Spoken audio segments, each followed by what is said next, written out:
Catherine Bernardo update for B Jewelry na endorsement niya. What is modern Filipina? A modern Filipina is someone who knows what she wants, a go-getter, visionary, versatile, and so much more.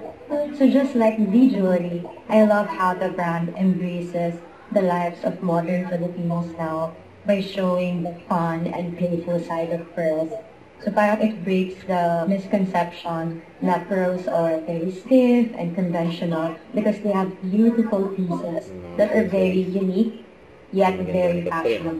So just like the modern Filipinas now, we're not only fashion forward, but we also break boundaries through the decisions we make and through the pieces we wear and how we present ourselves. Isa yun sa common similarities ng visually and the modern Filipina. That's why I love the brand so much. Yun o, ang ganda ng sagot ni Catherine. Tapos ito naman ang post ni Miss Lulu, yan for TNT event. Yan, na-meet niya yung mga nanalo sa TNT promo. Yan, masaya sila. Yan, na-meet nila si Catherine. Siyempre, masaya din si Catherine. Yan, na-meet niya yung mga nanalo sa TNT. Yan, yung mga picture pa nga. Mga lucky winner kay Catherine.